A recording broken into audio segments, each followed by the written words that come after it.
नमस्कार जी, मैं Shifali secret of your life programme में आपका तहे दिल से स्वागत करती हूँ। एक बार फिर से आपके सामने हाजिर है।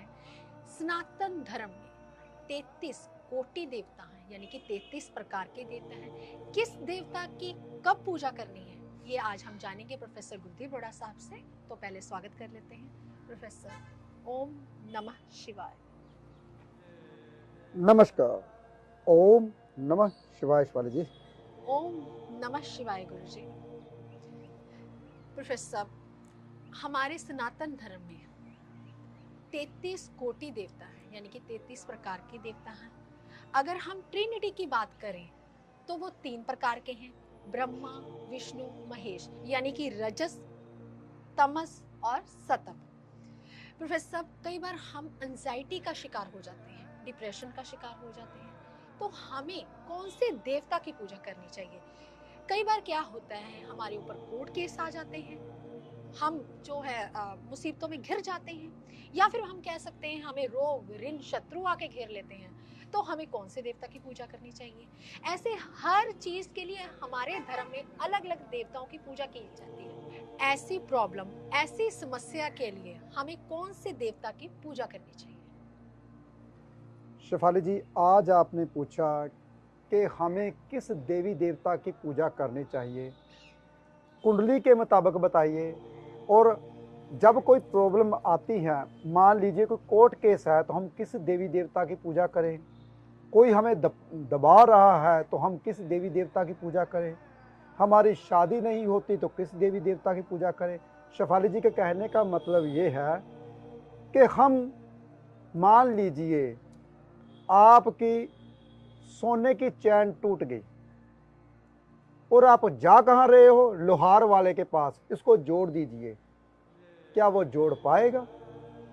लोहे का टंका लगा पाएगा? बहुत ध्यान सुनो। इसलिए देवी देवता जो होते हैं वो उन चीज, हमारे ऋषि मुनि बहुत ज्यादा समझदार हुआ करते थे। उन्होंने हर चीज के लिए, आपको जो मुसीबत है उनके लिए आपके ऊपर क्रिएट किया कि ये चीज की अगर पूजा करते हो, इस मंत्र की पूजा करते हो, इस मंत्र का जाप करते हो, तब भी आपको उस मुसीबतों से छुटकारा मिलेगा। कितने समझदार थे हमारे ऋषि मुनि। आजकल तो हम ऐसा कर ही नहीं पा रहे। जो पहले की विद्या थी, जो पहले की स्टडी थी, जो पहले के मंत्र थे, तो अग्निबाण बोला जाता था, छोड़ा जाता था, अग्नि बरसती थी, बरसात होती थी। राग ऐसे होते थे कि राग गाने से बरसात होनी शुरू हो जाती, दीपमाला चलती थी। वो राग धीरे धीरे खत्म हो गए, क्योंकि हमारी जो संस्कृति है धीरे धीरे अलोप हो रही है। लोगों को समझाने वाला इंसान बचे ही नहीं। जो कुछ बचे हुए हैं वो सामने आना ही नहीं चाहते। वो कहते किस किस को समझाएं। तो जो मेरे को थोड़ा सा ज्ञान है मैं बताने की कोशिश कर रहा हूँ आज। जैसे कि मान लीजिए आपको बल की जरूरत है, आपका बेटा गेम में अव्वल नहीं आ रहा, तो आप क्या करेंगे? लक्ष्मी माता जी के पास जाएंगे कि मुझे गेम में अव्वल आना है, मेरा बेटे के पास बल नहीं है। तो बल का देवता कौन है? हनुमान जी। बल के देवता हनुमान जी है। आपकी गृहस्थी नहीं बसती तो आप हनुमान जी की पूजा करने लगते हो। हनुमान जी तो खुद गृहस्थी वाले नहीं थे। तो इसलिए हनुमान जी की पूजा कब करनी है?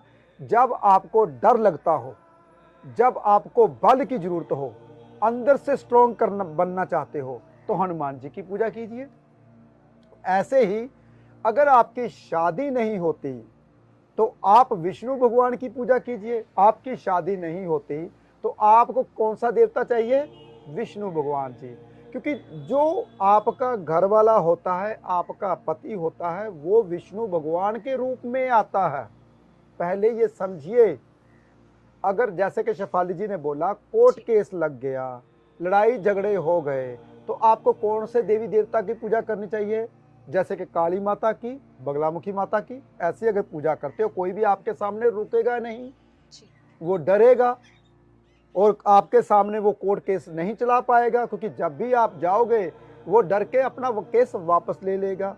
तो देखिए, हमको नॉलेज नहीं है, बच्चा नहीं होता, आप कहते हैं कि अंदरूनी कमजोरी है, तो आपको कौन से देवी देवता की पूजा करनी है, तो ये पता नहीं है आप सबको। पहले आप समझिए कि हमारे ऋषियों मुनियों ने ये जो परंपरा चलाई है मंत्रों की, तो ये जो मंत्र पढ़ते हो, देवी देवता की पूजा करते हो, तब भी आपको फल मिलता है। ऐसे ही नहीं कि आपको चाहिए सोने की चीज़, आप जाकर ढूंढते हो लोहे वाले के पास, हमें सोने की चैनी बना दीजिए, हमें सोने के कांटे बना दीजिए। कहाँ किसके पास जा रहे हो आप? लोहे वाले के पास।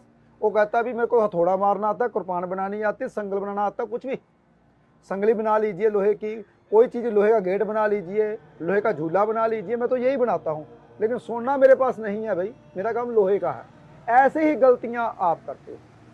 मैं हर बात को साइंटिफिक रीजन से इसलिए बताता हूँ ताकि आपको समझ आए हमारे लिए सही क्या है और गलत क्या है। कुंडली के मुताबिक जो आपका 12वां हाउस होता है, कुंडली के मुताबिक जो आपका 12वां हाउस होता है, वो आपका कुल देवता मान लीजिए, वो आपका ईष्ट होता है, वही देवता आपका इष्ट होता है। 12वें घर में कौन बैठा है? केतु बैठा है, तो गणेश जी की पूजा कीजिए।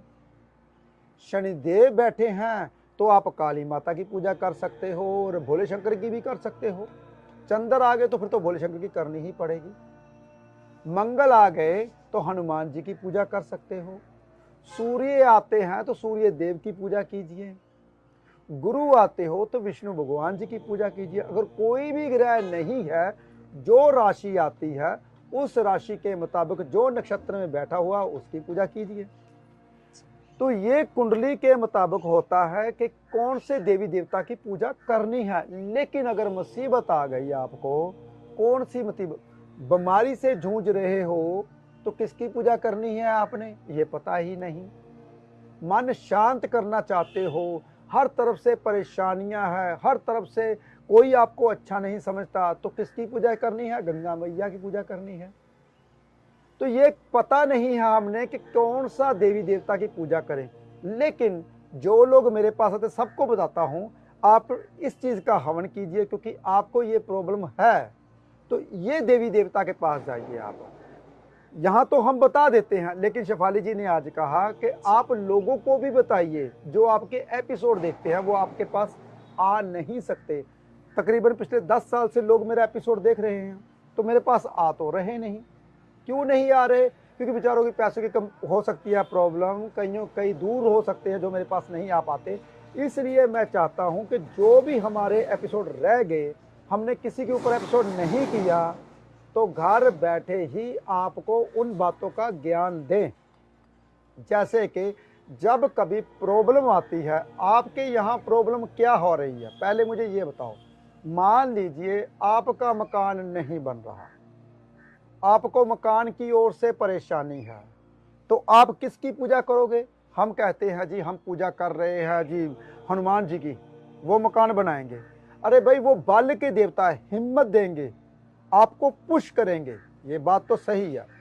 लेकिन अगर आप चंद्र की पूजा करोगे, गंगा मैया पे जाओगे, हे देवी माता मेरा मकान बना दीजिए, वो आपको शांत करेगी। मकान बनाने का, जमीन जायदाद का करने कारका कौन है? जमीन का कारका मंगल है। जो जमीन आएगी, मैंने पहले बोला कि हनुमान जी की पूजा करते हो, बल मिलता है तो जमीन बन जाएगी। लेकिन मकान किससे बनता है?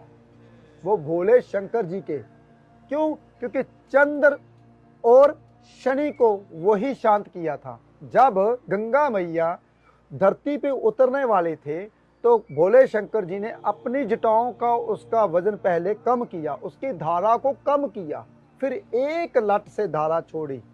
तो चंद्र को भी कंट्रोल भोले शंकर जी करते हैं, शनि को कंट्रोल भी भोले शंकर जी। जब कभी मुसीबत आती है, ना इलाज बीमारी होती है, मकान नहीं बन पाता, तो हम भोले शंकर जी की पूजा करते हैं। देखिए, आपने किस देवी देवता की पूजा करनी है, क्यों नहीं बन पाती ये चीज़? आप जब गलत डायरेक्शन में जाते हो तो ऐसे ही होता है। हम फिर भगवान के ऊपर अपना भरोसा छोड़ देते हैं, कुछ हुआ तो है नहीं, हम इतनी देर से भगवान का नाम ले रहे हैं, तो दोष अपना होता है, थोपते हम भगवान के ऊपर है। विश्वास उठ गया जी, हर जगह जा जाकर कोई काम नहीं बना हमारा। कैसे बने?